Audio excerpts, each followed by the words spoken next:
Speaking of weird, Yes. you have the next pick. Is that another adjective that's going to be used for next month?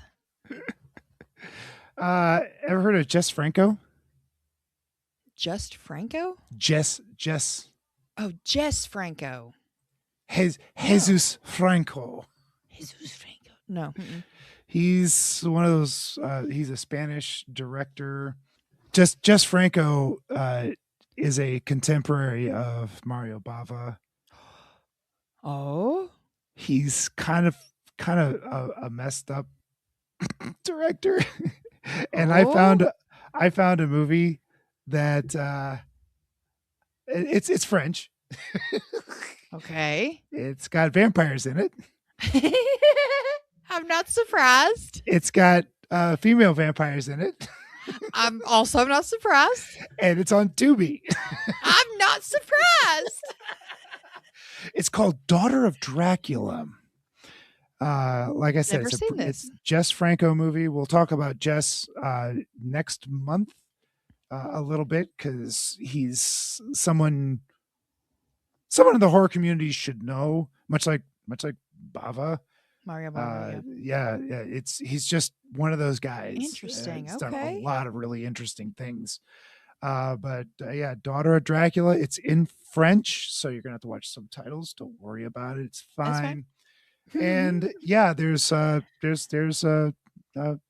women vampires. There seems to be if you follow the Give Me Back squad, there's a theme that I've got. There's going a theme running. Yeah, you got to type, Pete. I do. This video contains explicit material not suitable for children. The time is 5 minutes to 12, midnight. There is no more darkness.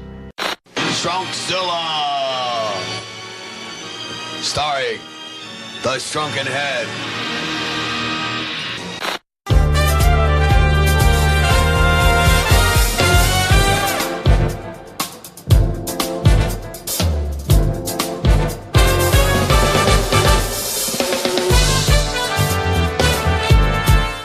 Hello, everyone. Good evening. Please settle down. Pete, can you believe the crowd tonight? They must have really loved that very first episode.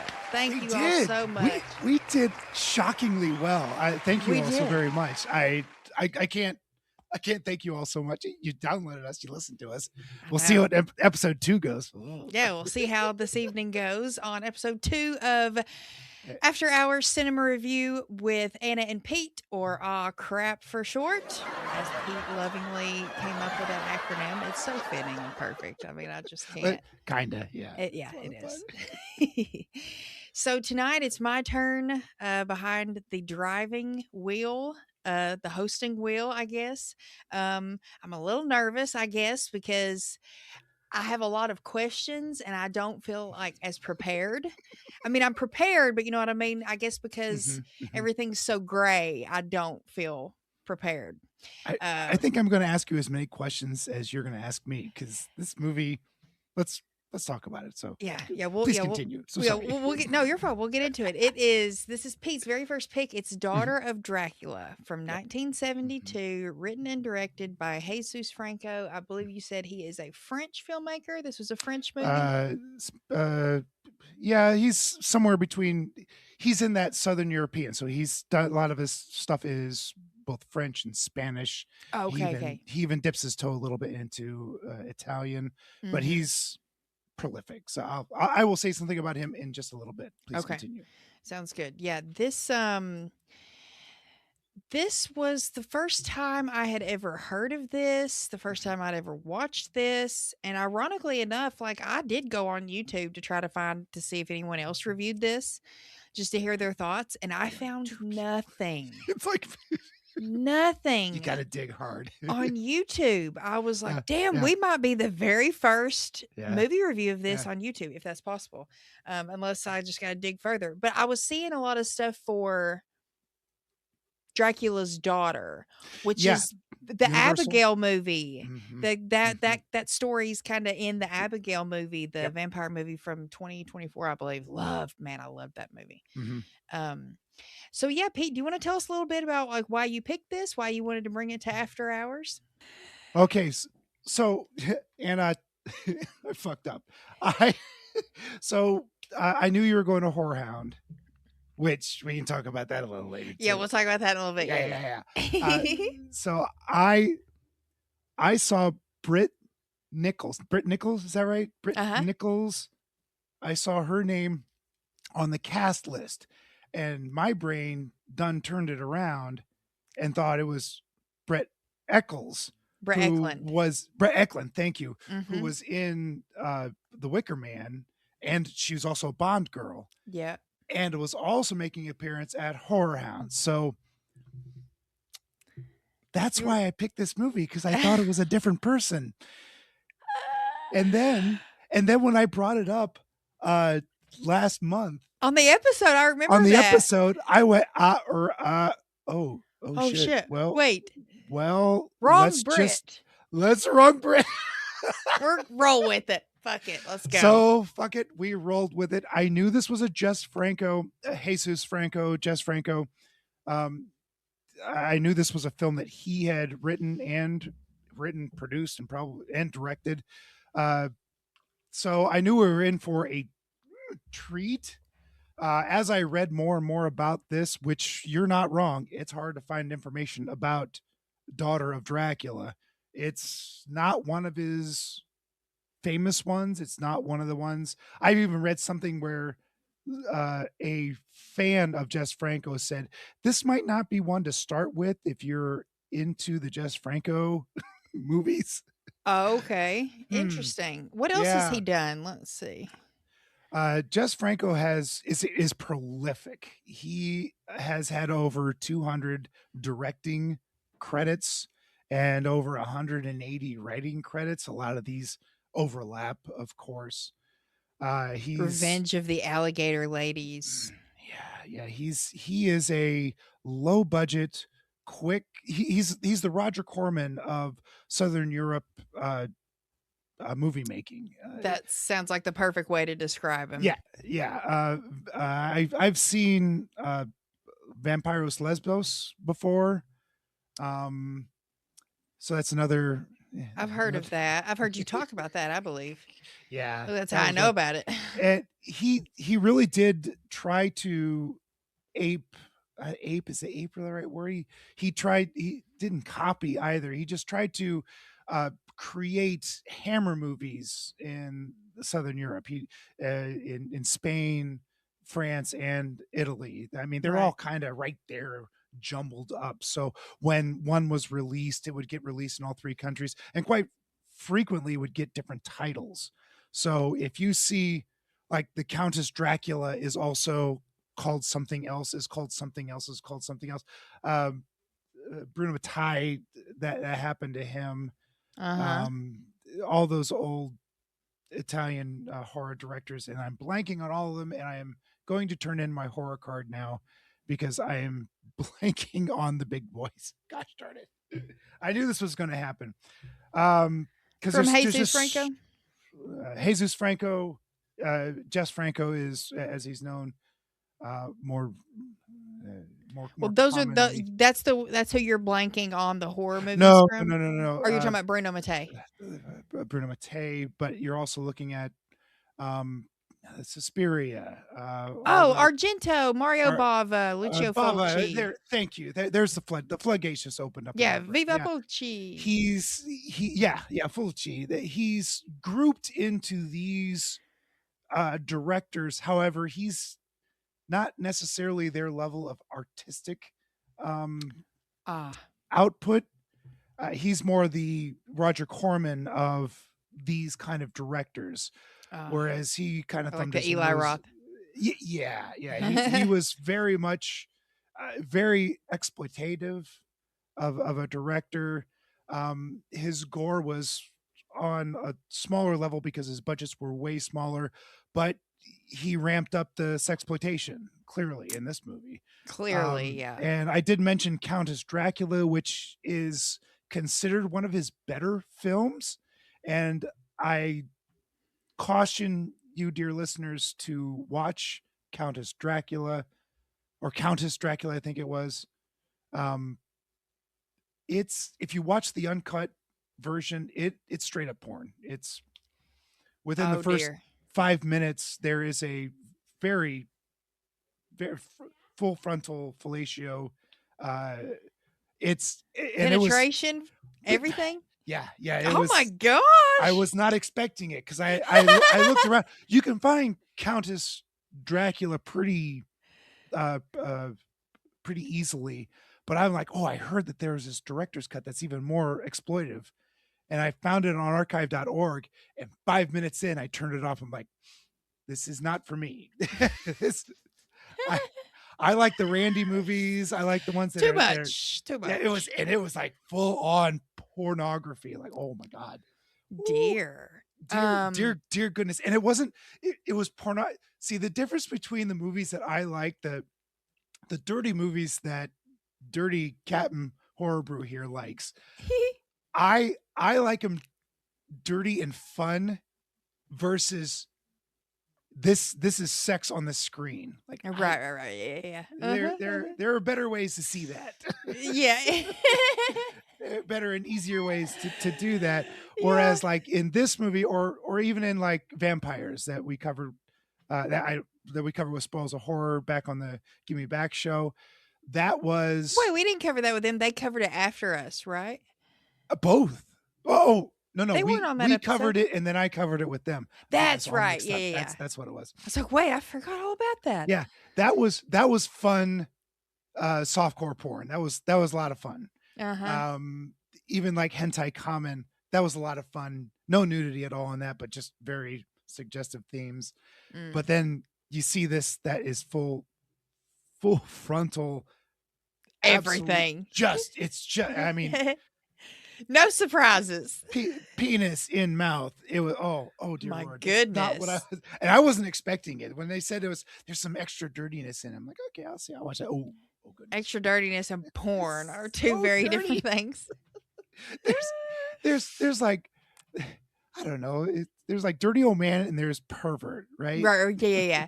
There's a big difference. I'm more dirty old man than I am pervert, I think. Yes. We'll Yeah, you are. You're not a pervert at all. So this movie, Daughter of Dracula, it is a quick watch. I'll give it that. It's an hour and 27 minutes. Yeah. The synopsis says Louisa visits her dying mother at Karlstein Castle. Before she dies, she tells Louisa that the Karlsteins are a family of vampires and that her ancestor, the original Count Karlstein, lies buried in the crypt. Mhm. Now, that I feel like I see that at the beginning, like when she meets her mom, Mhm.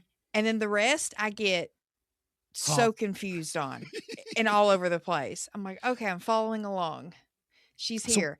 So like, first of all, when she first gets there and the Louisa is the blonde, right? That's the vampire. Yes. And I think she's already a vampire. Like Okay. that was on my first watch. I thought she went down to her grandfather's tomb, who is the vampire Karlstein. Uh-huh. And maybe he turned her, but there's a scene at the very beginning of the movie where this woman taking a bath is attacked, and I think that's her. Yeah. I That think was that's her Louisa. attacking. Mm-hmm. I got that vibe too. So she's already a vampire, and her mother is dying. Uh-huh. And she comes back to her deathbed, and mom tells daughter that grandpa is a vampire. But I think she's already a vampire, so maybe maybe it's kind of like, I don't know, if you think like, did it skip mom? or maybe if you think like generational, I don't know, my mind goes to werewolf. I think of Wednesday, the show Wednesday with the Lupins. You know, sometimes it'll skip a generation, sometimes it'll take them longer to wolf out. So like maybe she hit puberty and turned into a vampire or something, and maybe mom didn't realize it because she hasn't been around. But then the lady that she sees, you know, she hugs her when she first gets there, right before she talks to her mom. And she's like, oh, you're my cousin. Mhm. That's who she's screwing, right? That's absolutely who she's screwing. I was like, I know I caught that right. Yeah, I yeah, you caught that right. You caught that absolutely right. So Karen, yeah, the first Karen, something like that. yeah. She walks in. Lucia walks in and sees her cousin, long lost cousin, and they have a history, not a sexual history, but they even through the movie they're talking like, oh, do you remember the time I plucked out the bird's eye with a needle? Uh-huh. Oh shit. What? Reliving stories, yeah. Right. And they do turn into lovers. And I think Lucia does, as she is a vampire, I do think she has some hypnotic powers to her. It's not really, you don't get the doodle doodle doodle at all, but it seems like it's things are very easy for her to do as far as drawing people into her and leading people into bed or Well, leading yeah. people into the tomb and I things like thought that. that too. Think back to what was it, The Vampire Lovers?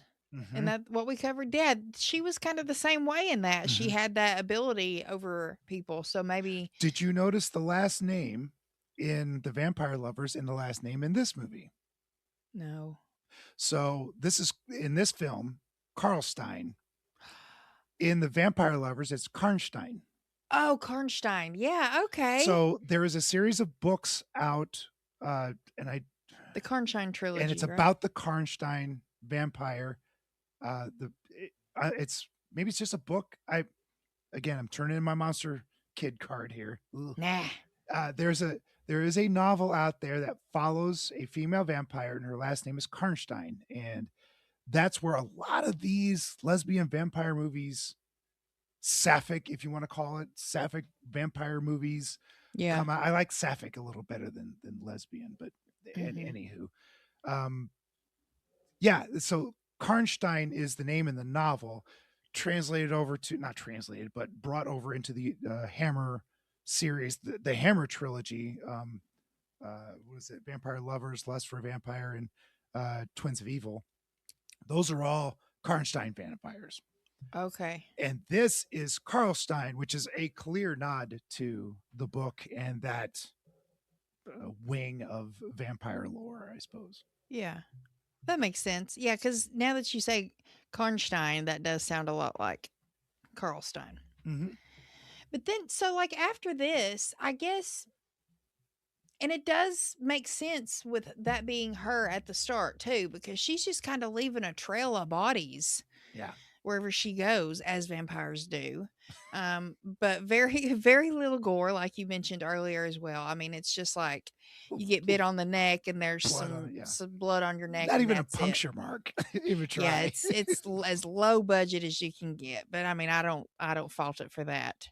Mhm. But then I really like where we kind of follow these detectives, and it's kind of a mystery as to what's like. There's kind of a whole other story going Mhm. on other than just I the vampires. Yeah, I feel like Jess Franco wanted to make a giallo. If you're Yes, familiar with the it's giallo genre, it feels very Jello. That's the exact thoughts I it's had. not really black glove knife sort of person, but there's a mystery behind this. There is a there there's a detective that is just collecting a paycheck. This guy does not want to be here. No, at all. And then there's a reporter, and this is like there's a reporter, there's beautiful women, and there's a cast of suspects. This is a giallo that Yeah. happens to have vampires in it. Yeah, And yeah. I it- really like that. it almost pulls it off, and it's just sadly so very confusing that there's so many dead ends in this in this Well, movie. and okay, here's the real bitch of the movie. And it honestly is how shitty the subtitles are. They're absolutely terrible. I mean, there is a lot of dialogue in this that I feel like is not accounted for Yep. because there's no subtitles for it, and I don't understand the language. So sometimes there's scenes where they're talking to each other and there's no subtitles, and I'm just trying to like gather emotions on faces Mhm. and like how people are feeling. Are they mad? Did they find a clue, or Right. something like that? So I think that's really partially where a lot of my confusion comes in, is just having trouble following along with like the little breadcrumbs and the mystery of who done it, because the guy ends up being the count, right? So there's the count, the grandfather is still alive, dead Uh-huh. alive, whatever. Yeah. But then there's the patriarch of the castle, who is the official patriarch, who is alive. He is human, and yeah, he's a major suspect in these killings. But so yeah, so that's another layer of confusing, where there are two Karlstein counts.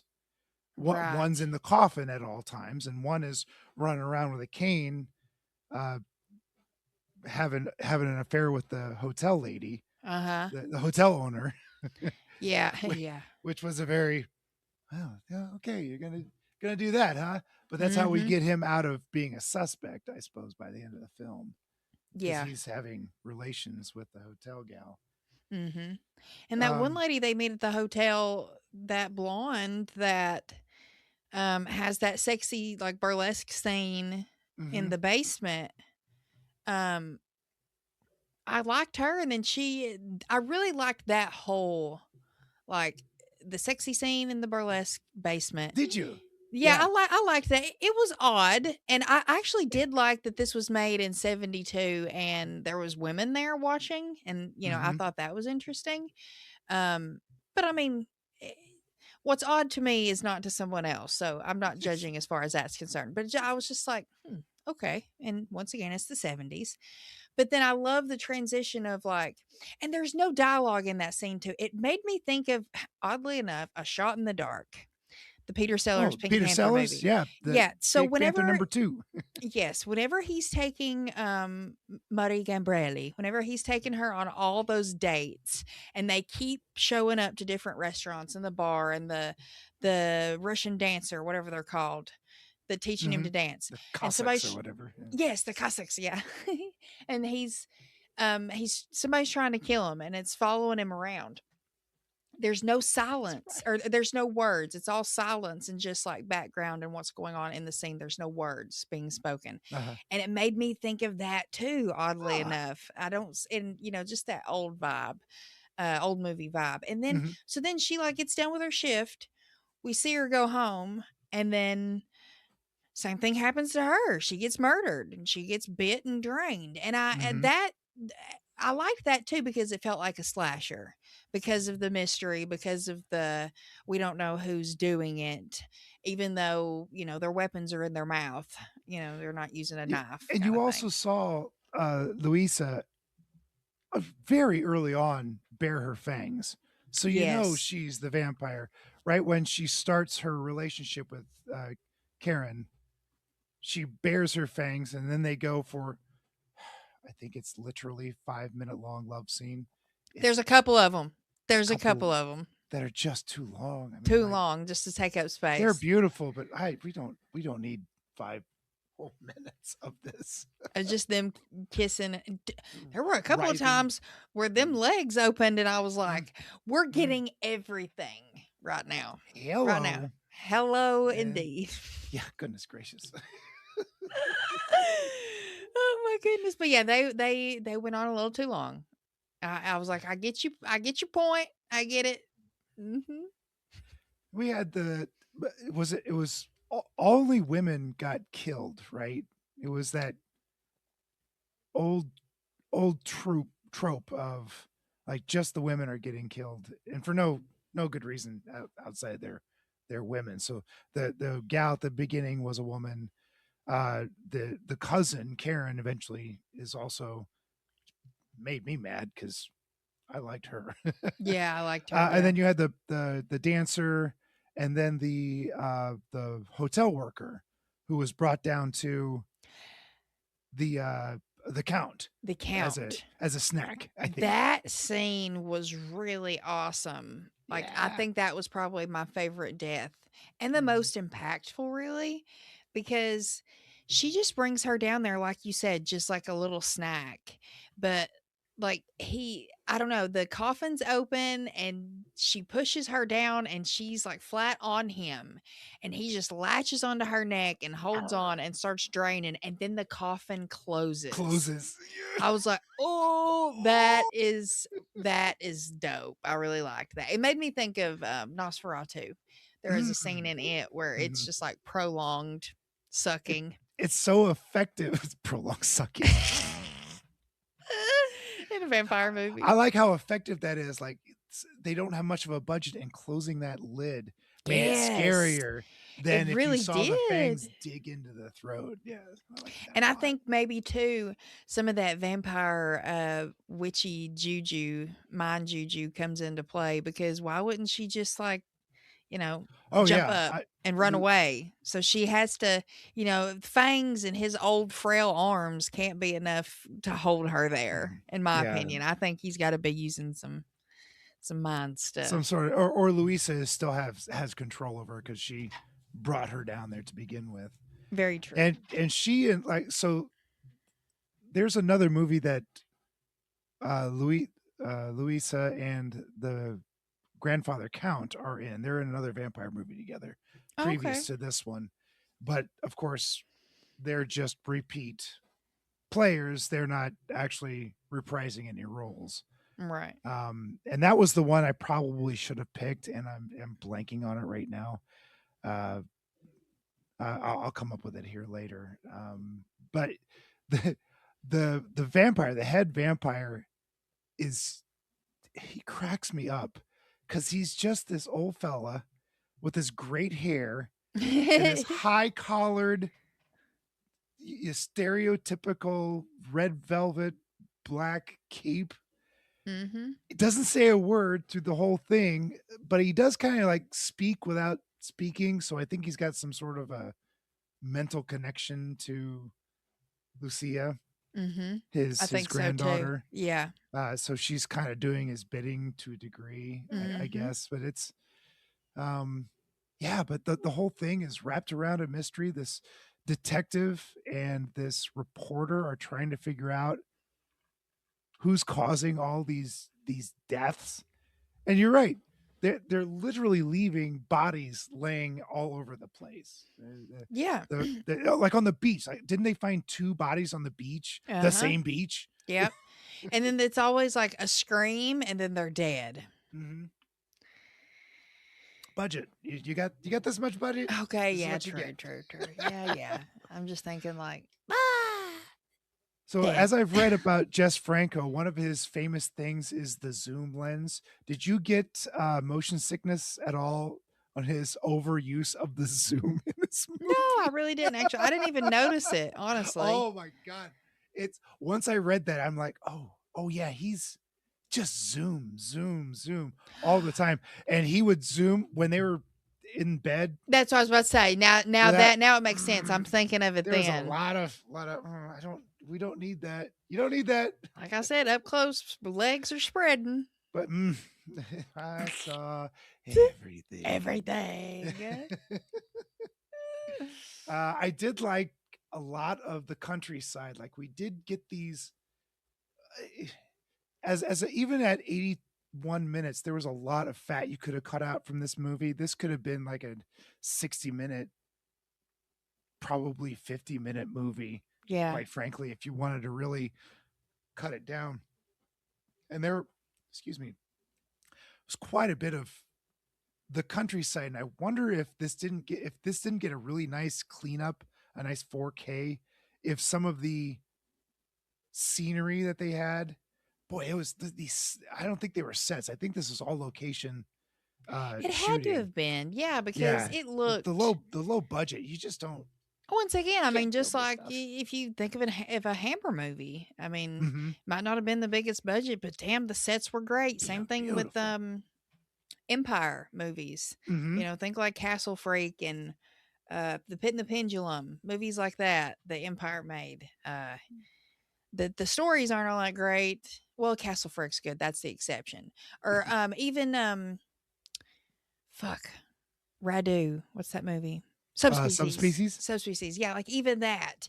Just settings are incredible for such a low budget movie. And it has to just be filming overseas, filming in Europe, like you said, just That's where they all that's their live. norm. Yeah, That's what yeah. they're used Yeah, to. you film in Hollywood, you got to make that set, but you film in Europe, I'm sure there's a castle laying around that you can just Yeah. use, right? Yeah, in any direction for that matter. Right. So I really like the scenery. Like there was a couple of times when Karen was walking around kind of in the courtyard, just strolling around Yeah. for no yeah, good yeah. reason, but Mhm. to stroll around and filler for the film. Yeah. There was like she was on a veranda at one time just looking over this countryside, and boy, I'd like to see that for realsies.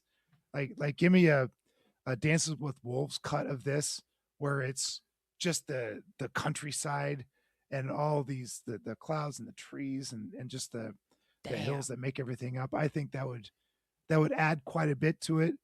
Whereas where we watched this on Tubi, it was a pretty bad transfer, I think. Bad transfer. Somebody had that on VHS and popped that in. Just like with that Day of the Dead copy that was on there. I don't know if it still is now, but there was a copy of Day of the Dead on Tubi for the longest time that looked like literally somebody put their VHS tape in that they had it recorded on and captured it on their phone and then uploaded it to Tubi. Yeah. It was so rough. So rough. Oh no. Well, you know what's going to be even rougher? Mm-hmm. Our bladders if we don't take an intermission and a restroom break. I like that idea very much. Let's hit some commercials.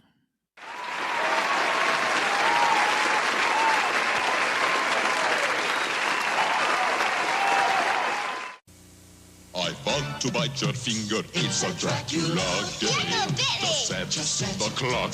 Just try your luck. If Dracula's cape opens, you have to put your finger in his mouth and press the lever. If he leaves a mark on your finger, you have to start over again. He didn't bite me! If you can sneak all the way around Dracula's house, you'll win the game. You're not supposed to bite people. It's a Dracula game. I want to bite your finger from Hasbro.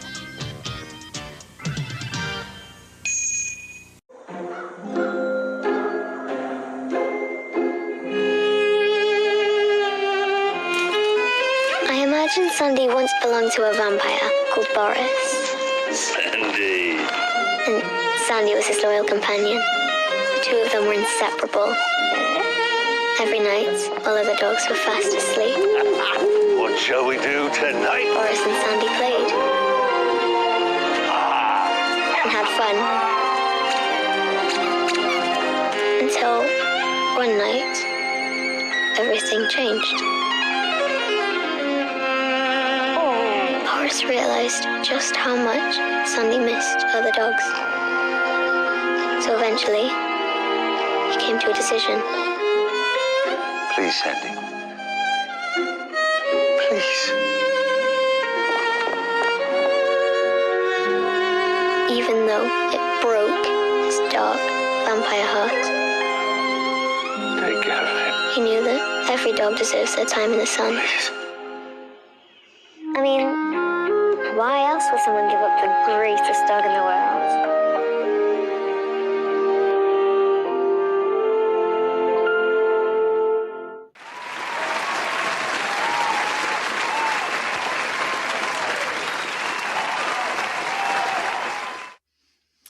Okay, we're back. Pete, Ah, do you have any? Are you like feeling confused? Do you have any questions about what's going on? one of the funny things I found about this movie, the detective that's trying to figure things out is, first of all, he just doesn't want to be there. And I don't know if I don't know if that's the actor that doesn't want to be in this movie.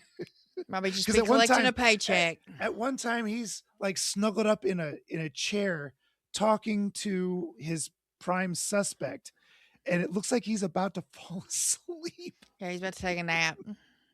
At one time, the detective even says, the reporter asks him, "Don't you want to catch this killer right now?" And the detective turns around and says, "No, I like to take my time." I remember him saying that, and I was like, No, you don't want to take your time. no, The longer you not take, at the more all. bodies show up. I mean, on one hand, you want to take enough time to like make sure you're doing the job right as a detective. You don't want to just like, what's that Yes. saying? Like, lead with your intuition instead of leading with facts, or actual evidence kind of thing. So you don't want to necessarily go that route. But yeah, I pinged that. I was like, that was such an odd thing to say in that moment. You should be wanting to catch him. He was the worst detective ever. The worst. But then the one guy, he did know his stuff about, like, he had to have at least known the lore of the Carl Steins. Did that turn out to be the hotel owner's husband, the one she was cheating on? I don't know. Could have been. Because the guy that knew all the lore, right? Yeah. He goes to the detective and says, "You're barking up the wrong tree, son. This is supernatural. This isn't a serial killer." Right. And the detective blows him off. Like, nope. This is a serial killer. We'll find him or her, whatever. Yeah. And of course, it turns out in the end, it is supernatural. Mm-hmm. And like, it's also funny that at the very end, the detective is there helping them kill the head vampire.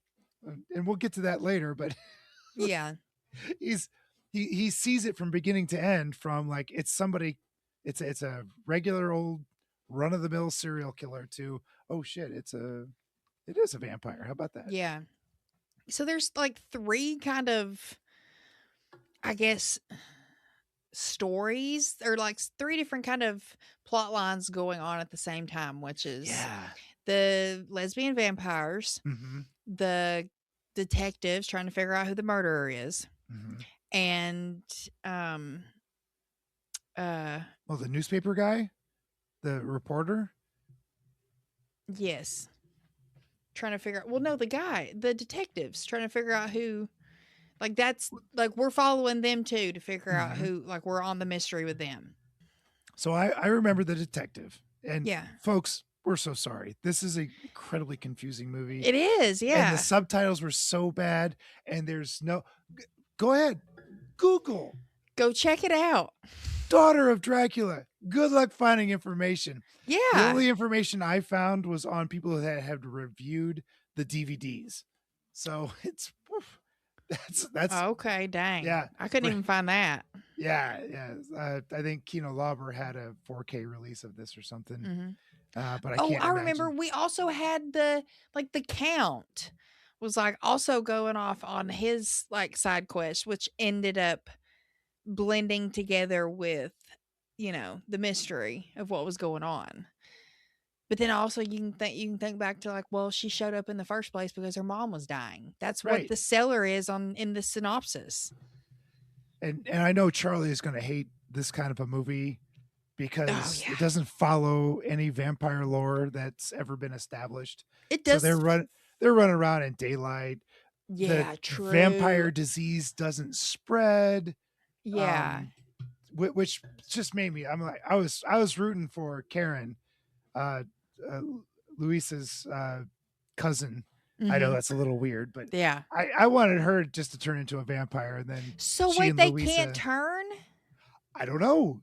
None of these victims turned, and then Luisa, killed Karen, her lover, at the very end. So I think Karen was human all the way up until the end, when Luisa finally bit her and ended her life. Oh shit.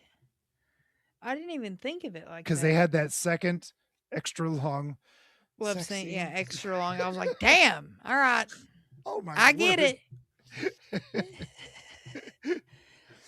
They're very nice to look at. I get it. I get it. They were very nice. I think Jess Franco was more of a pervert than a dirty old man. Most definitely. Most definitely. To bring that back to an earlier conversation.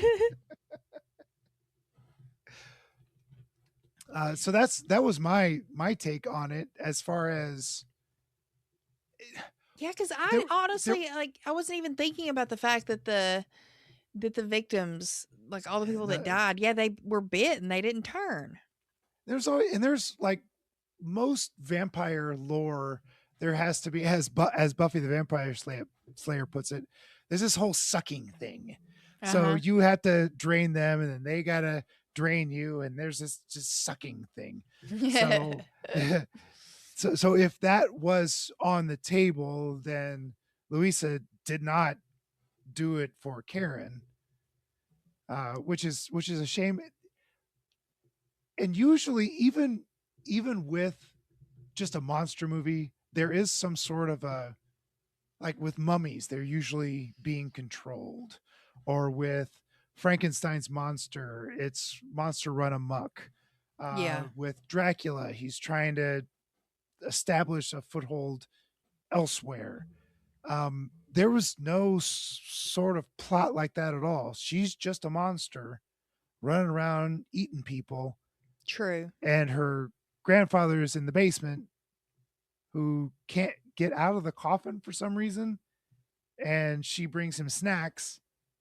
So there's not that. My biggest frustration with this movie is that there is no end game for the monster. There's no, like, I'm trying to survive in this crazy world of 1972 or whatever. See, that's what the Vampire Lovers was, because there are aspects of that remind me of this, or I should say there's aspects of this that remind me of the Vampire Lovers, like especially with how close the two girls got, the two ladies. The Vampire Lovers, like she was kind of getting with everybody, but that one, she really did kind of fall for that one, I think, in the end.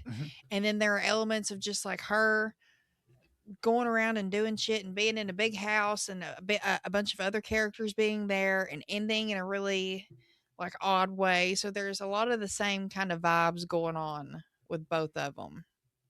I'm a big proponent of vampires. I really like that movie, and it could be so like a good remake. I hate to say it. If you do it the right way, it'll be great. Of course it will. It'll be great. That's the dumbest thing everyone's ever. Anyway, if you say like, you know what? If they do this movie right, it'll be great. Of course it will, dumbass. And if they don't do it right, it'll suck again. Right, again. But they were so close in the vampires. I can just see like adding a couple things here and there. It would be just this great cult classic. In this movie, I think there's just too much missing. I think it wants to be two things, Anna. It wants to be this lesbian vampire movie, but it also wants to be a giallo, and they don't do either of them right. Jess Franco doesn't do either one particularly well. He does the lesbian vampire stuff really well because he's done it time and time again. Mm-hmm. Has he ever done a real giallo? I don't see his name pop up in the annals of giallo films. He's probably seen Argento's work. Oh, sure. Yeah, for sure. Who hasn't at this point? And this might have been him trying something, and it just you're trying to put a square peg in a round hole. Yeah. Ew. How about I don't do that again? Shoo. I didn't mean that wasn't on purpose. Shoot. I just think these two genres could lap. I just don't think that Jess Franco did it very well. Right. What I think there is something very cool about a giallo that has a vampire as the killer. That would be pretty cool. I was just thinking that. Like that's a really great premise. Uh-huh. And honestly, I'm kind of wondering if that new Dracula movie might be something similar to that. Remember we talked about that recently in the Slack, like maybe a month or two ago, and you were like, hey, did y'all know about this? And Dad had actually just shown me a trailer for it. And then it's like the guy who plays Dracula's the weird brother in Get Out. I think he was also in like maybe the X-Men movies, the First Class, the newer ones. And he's also an Antiviral, the Baby Cronenberg movie. But he plays Dracula, and I think Lily Collins is one of the ladies, but it seems kind of like giallo-y and like more sexual than even Nosferatu that came out a couple years back. Which was a good time. Nosferatu was amazing. Mm-hmm. Looking forward to that Mummy movie too. Did you see that? Dude, I saw a trailer for that. James One of the Wan. most recent times we went to the movie theater, so I had to watch it, and I was like, damn. Even it's Marley coming was out like, then. because she thought it was going to be scary. I was like, I'll go then. I don't care. It looks good. I'll watch I it. bet it's scary. I hope so. Hell yeah. So, anyway. But yeah. So this all culminates at the end with the detectives. Yes. Trying, so the one guy who's like our lore keeper, if you will, he figures out or knows the ritual of purification. Sure. He sure does. So this guy has throughout the film, and here's another flaw of this movie, is there are a lot of characters that aren't named very well. No. Like they don't all have like even you, Anna, at the beginning as we started talking, like, now what's the vampire's name again? I don't really was her name Lucia? Uh-huh. Right. It's hard to remember. It's just not, they are not named, and their names aren't memorable enough. So, and there's a lot of them. Yeah. So yeah, this guy's kind of been peppered around, as you were saying. And he's kind of been this fly on the wall. I think he's the secretary of Carl Stein, the human Carl Stein, the guy walking around with a cane. Yeah. The main suspect. Yes. I think he's the secretary of him, which is a big job, because if you're a count, this guy's in charge of all your money. Yep. And the estate and everything. Yeah, exactly. But not only is he that, but he is also a lore smith. He knows vampire lore, or at the very least, he knows the Carl Stein vampire history, or supposed vampire history. Yeah. And he spits that out quite frequently, and is said, it's nonsense. That's all stories. Mm-hmm. Yep. So they make their way to the basement where Grandpa Count is snoozing. And they open the casket, and I'm sure at that moment he's thinking, another snacky. Mm-hmm. But nope, it's definitely not another snacky. Mm-mm. It's them with it's a meal, because it's a steak. It's a steak. But I see what you did there. But he doesn't stake him in the traditional manner. No. And how does he get staked? I don't, honestly don't remember. I just remember him being on fire. Squat in the forehead. Head. In the right head, okay. In the middle of the forehead, this reporter guy puts this wooden stake and all you see is the head of the stake and the hammer. Because it's such a low budget, you don't see it go into his melon. Right. Yes. Okay, I missed that. And then he was on fire. And so he's dead.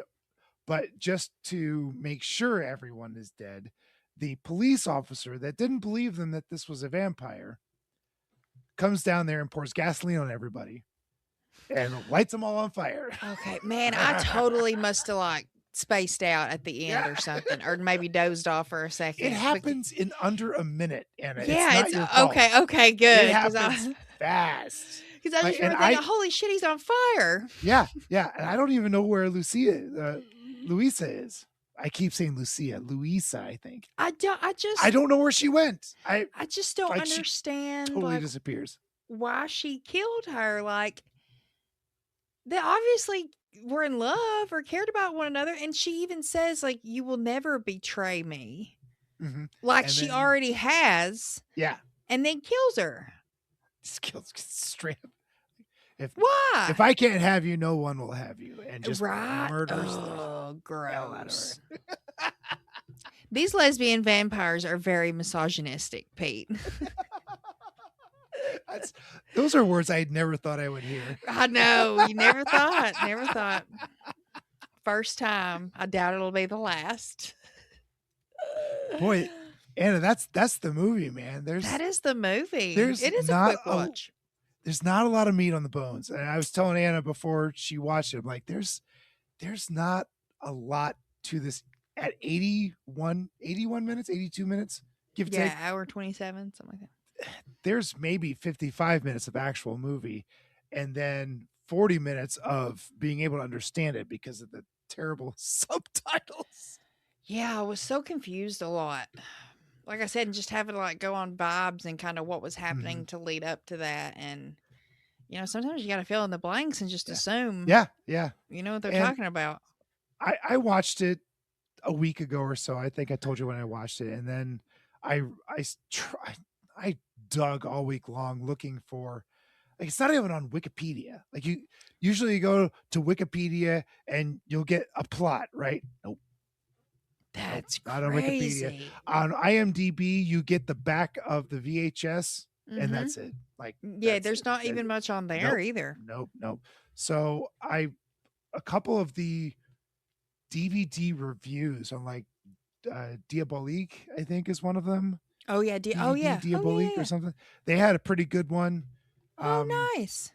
That it didn't walk you through the entire plot, but it hit the downbeats well enough that I'm like, all right.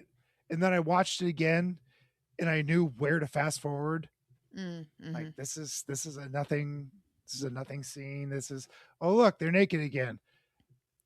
I'm enjoying this, but I don't need to see that again because I already seen it once. It was enjoyable the second time around, much like Vampires was more enjoyable the second time around. But unlike Vampires, there's not a lot to chew on, where Vampires, I think, is just so close to being a masterpiece, a real genuine cult classic. And this one is just, it's a big nothing sandwich. Yeah, it's I'm honestly used to it by now, though. I mean movies that I pick. Thanks. Well, no. These ones of the vampire / lesbian persuasion. I'm used to. I'm like, I know what I'm in for when I watch them, you know. And every now and then, one of them might surprise me and give me something a little more than. I'm gonna make us watch Only Lovers Left Alive. We're gonna watch that. What I was about to say earlier is after Daughter of Dracula went off, Tubi just kept playing earlier. I'd put it back on again. And Daughters of Darkness or Daughter of Darkness, something like that came on. And I walked in the room and I was like, my God, it like starts going on here. Yeah, right off the bat. I was like, good Lord. Good thing nobody was in here at all because I didn't know what Tubi was playing. Tubi, you did me wrong. If you want your algorithm totally it's fucked. flipped upside Mine's down fucked. on Tubi, search and watch this movie on Tubi, and then it will start suggesting films that you're like, what the hell is this? What is Vampires this? Lesbos is a pretty good one. I need to watch that one. Yeah, it's that comes out of the gates pretty fast. I think the Universal trilogy of the Karnstein, the Vampire Lovers, Lust for Vampire, and Twins of Evil, I genuinely think those are great films that have a very, very sexy ness to them. Yes. The Twins of Evil are actual Playboy twins. They were twins that posed for Playboy. No way. Yeah, it's a lot of fun. Peter Cushing's in that one also, and I find that one a lot of fun. There's a dynamic in that one that I wasn't expecting when I first saw it, that I really, really enjoyed. So that's all I'm going to say. I'm not going to spoil anything. That's pretty easy to find online. Okay, cool.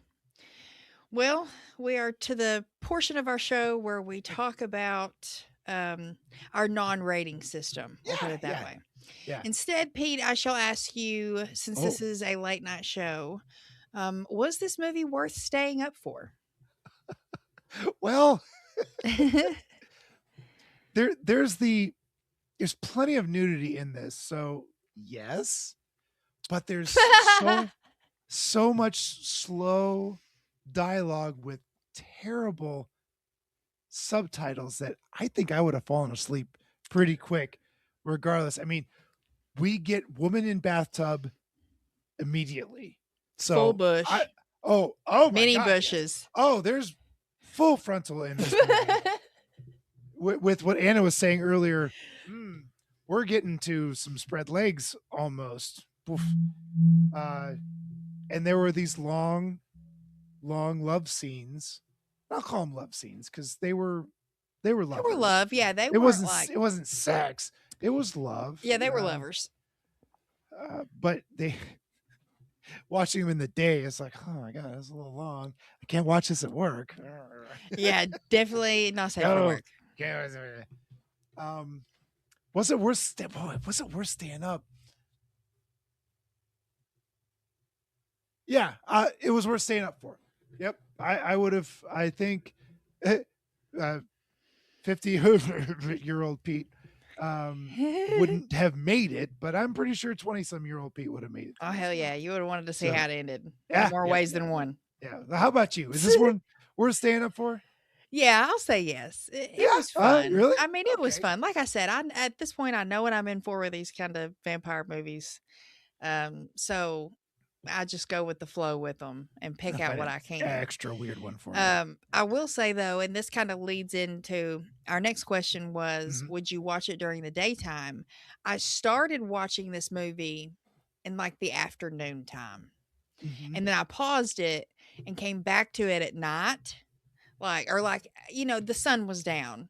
Like it was like bedtime, comfy time. So I finished it that way and I found it was much more enjoyable. Just kind of that comfy late night vibe, even though it was like 9:00.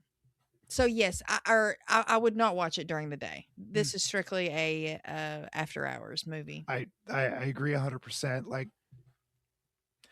that opening scene, immediately, if it's 1:00 in the afternoon, I'm turning it off. Like, I gotta save this. I gotta save this for another time. Another place. This is 2 beers in, and let's put in something dirty. Yeah. So yeah, I would not watch this during the day. I'm not saying you shouldn't watch it during the day, but this isn't something I would choose to watch during the day. Agreed. I agree. Well, that was episode 2 of After Hours. It is episode 2, a little shorter, but it's just not a lot to talk about. Yeah. That's okay. That's all right. But these episodes are not timed. We might talk for 2 hours. We might talk for an hour. It just depends on the movie. Organic, not orgasmic. Organic, yeah. Well, do you want to know what my pick is for May? You know what? I've been poking you for. Wait, hold on.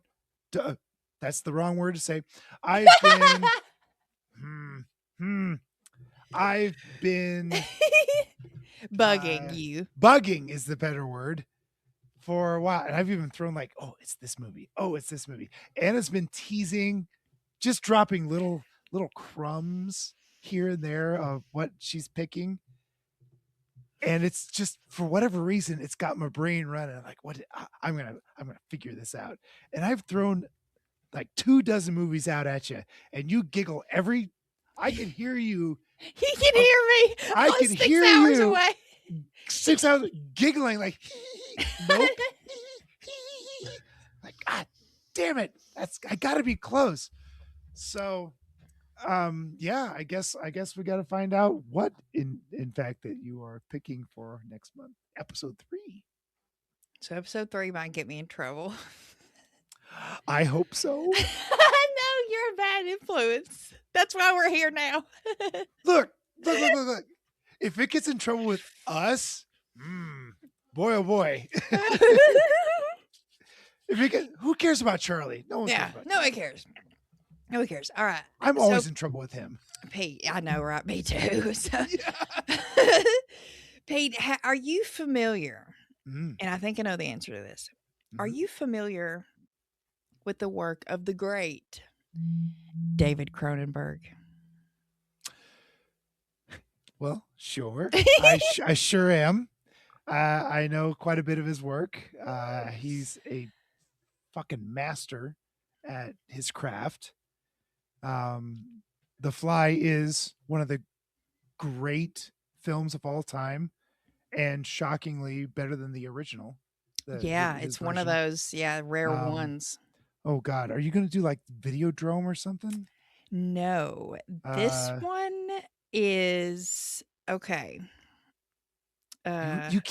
You kept teasing something about Cars or Fast or something. Like this is what you've been today. leading. I said this like tell the whole story. I said this like I said. Fun fact: I just realized today that the movie I'm picking for next month would actually work for Need for Speed. So I asked him, was Cannonball Run or Rat Race? Or... Speed Racer. Yeah, Ed came in and said that. Okay, so in 1996, Daddy Cronenberg, which we lovingly refer to him as, and he's not dead, Charlie. Be quiet. You hush. In 1996, he helped write and he obviously directed the very hunky James Spader. My God, James Spader in 96 was like cream of the crop. I don't understand it. He directed this NC-17 movie called Crash. I sent you a link to that like a month ago. I was like, have you ever seen this? And you were like, no. You did? Oh my God. I remember you sending that to me. Like, no, I ain't seen that. And I sent the little devil smiling. I was like, that's it. Cronenberg, NC-17. Oh my God. Can I read the synopsis to you? Please.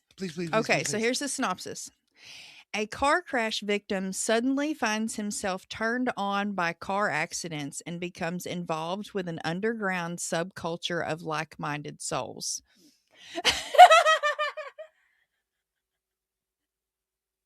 Oh no. This is going to get us into trouble, isn't it? I love that just by that synopsis, you're like, yeah, we're screwed. We're going to get the NC-17 plastered on our logo. Charlie's going to make he's going to make a graphic. He's going to stamp. So yeah, we're going to be reviewing 1996's Crash, not the Crash from the early 2000s with all the famous people in it. This was the one from Cronenberg. Can everyone follow along? Is this easily accessible? Oh yes, actually, it's pretty. Is it Our Lord and Savior Tubi? Actually, you have to rent it, but I found it pretty easily. I think it was somewhere else when I watched it last year. Library. Yeah. Oh yeah. I guarantee you, it's at the library. I found it somehow. It's Cronenberg. I can't remember.